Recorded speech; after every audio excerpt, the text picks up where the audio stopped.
Welcome to Subramani. People normally, by the time, this is of course not original, Bill Bernstein says this, by the time you know how to select a good financial advisor, you're perhaps capable of doing it yourself. However, most of us do seek financial advisors, and financial advisors of various shades that we have. So what are some of the questions that you can ask a financial advisor? The first question you ask, which in Indian context you're going to find it very difficult to find an answer, is, are you an investment advisor or are you a financial planner? There are very many investment advisors who would be very bad financial planners, and there are very many financial planners who would make horrible investment advisors. An investment advisor is supposed to just advise you. Suppose you come to me for investment advice and say, okay, buy this equity mutual funds, etc. I will not get into whether it is suitable for you, whether it is tax efficient, when you sell, how much you buy. That's none of my business. I'm just an investment advisor. I will tell you that these equities look good, this debt looks good. How much of equity, how much of debt, how much of gold, how much of cryptocurrency, how much of real estate, your call. Completely your call. It's none of my business. I don't even claim to have any competence in doing that. That is what an investment advisor does. In India, investment advisors used to be called brokers, and brokers would tell you buy the share and buy the chair. It's up to you whether to choose to take that advice or no, but that is what an investment advisor does. So his role is very different from that of a financial planner. A financial planner will sit with you, do your asset allocation, ask you how many people do you support, what do you do, what are your goals, have you made a will, how do you file your taxes, and why do you pay so much of income tax, why can't you reduce your unearned income, right? These are all questions which he might ask, and in Indian context, many financial planners do not understand taxation. So you are suddenly confronted with the fact that you may need one investment advisor, one financial planner, and one tax advisor. And I have not seen any one person combining all the three skills. So somebody who is an investment advisor also masquerades as a financial planner by asking you some questions. Aapka kitna paisa equity mein hai? That's not enough. That is just the beginning. There are a lot of other questions to ask, right? So if you're seeking the help of a financial advisor or an investment advisor, you have to ask him, what's your philosophy? How would you build an equity fund? How will you build my debt portfolio? What would you suggest? Things like PPF don't make any money for anybody, right? Or Sukanya Samriddhi scheme makes no money for anybody. So why would anybody even suggest these things, right? Real estate may not make any money for your investment advisor. So when you go to your investment advisor, be focused on what you want. Some investment advisors that I know would not even recommend mutual funds. They would stick only to equity, and some would stick only to equity funds and not to direct equity. You have to choose what you want. You cannot just go and say, oh, do this for me and do that for me. You have to find out what you want. I mean, you want idli, you don't go to a Chinese restaurant, right? So be very focused in your questioning and find out what that person does, and make sure that you go to that person only for that. So an investment advisor can only give you investment advice. A financial planner is more comprehensive. He can give you advice on taxation, he can give you advice on making a will, on asset allocation, everything, but he may not be a very good investment advisor, right?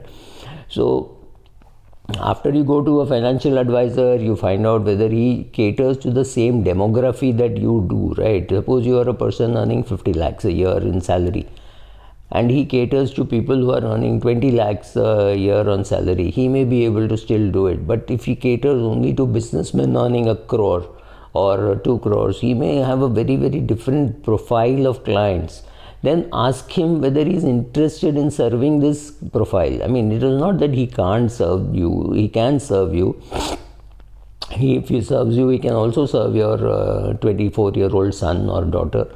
But the question is, you have to ask him whether or her whether that is what they do, why they do, how they do, right? So what questions you ask your investment advisor has to be very, very different from what you're asking your financial planner.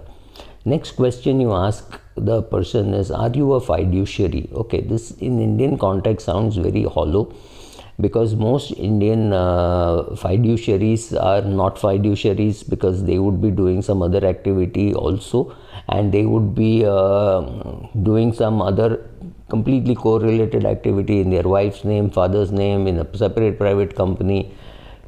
So really finding a clear fiduciary in Indian context is very difficult. I'm not saying it is good or bad, but you should understand that whether he's a fiduciary or not a fiduciary. Fiduciary means, is he interested in putting your interest ahead of his? It's very difficult to ask this question, but it is a very important question and has to be answered. And which means, will he just give you advice, or will he give you advice and will he implement? If he does implement, how will he implement? Will he implement through his own company? Will he use his broker code? Will he, right? All those questions decide on whether he is fiduciary. But whether he is really fiduciary or no does not matter, because after some time you will realize whether he is doing transactions for his own fees or whether he is doing transactions to benefit you, and that has to be learned only with experience. It does not even come with reference. People with very high reputation of being visible in the public eye may be doing a very poor job of being a fiduciary, right? And so you have to be very careful about whether a person is a fiduciary, but it doesn't matter as long as you know whether he's a fiduciary or not a fiduciary, and you can take care of your own interests. Don't bother too much about that. Third, ask the person how he is being compensated, who is paying him. If you have a one-time thing, somebody has died in the family and shares have to be dematted shares are not there, they have to be dematted, and all those things have to be done. This is a lot of clerical work which most financial planners etc. will not do, but some people still do. That can be a project based fee, saying, okay, I will do this project for 1 lakh of rupees, for 2 lakhs of rupees, or 0.5% or whatever, right? So based on that you decide whether to go to him, whether not to go to him, whether he's competent to do that. Second is a complete fee based. I come to you, I talk to you for half an hour and I pay you an X amount. That's it. It's very simple. It could be 2,000 rupees for an hour, it could be 5,000 rupees an hour, it could be 20,000 rupees an hour. At least you know what you're paying, and then there is no obligation that you take any other work from him, you take more advisory, nothing. You just pay the fees, walk out, whatever. So if you have a very simple question answer format, you can do that, and that works, because that you can do with anybody. You can do it with 4 people, 4 different years. You can do it with 4 people in the same year. You can find out what they are saying, and based on that be a DIY. That it's a model. The third model is one which works as a percentage of fees. That makes sense, especially at the beginning of your life, right? If your accumulated assets are under 2-3 crores, it may make sense that you pay as per percentage of the assets that you have. Beyond that, it might make sense to have a fee-based guy who will not charge on assets, like the earlier model of a money based on the time spent. There could be somebody who would do advisory, not do the implementation, and still charge you as a percentage of assets. You have to find out whether you are willing to pay for all the assets. Let me put a small caveat here. If you don't pay for all the assets, which is something which he may not suggest. If you suggest that I want to sell off these mutual funds and buy real estate, he would not be interested, because you have created a conflict of interest of his being in mutual funds.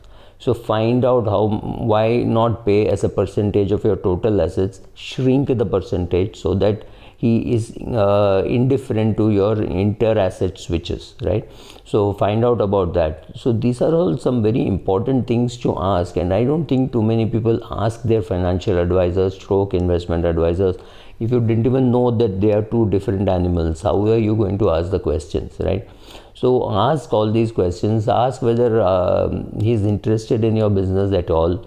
don't assume that they are, everybody seems to be interested. It's not true. I know enough number of financial advisors who will not touch new business. I know investment advisors who have stopped taking on new business long ago, right? So all kinds of combinations exist. Be careful with whom you're dealing. Ask these questions. Have enough ability to understand the answers, and then you're set to go. Thank you.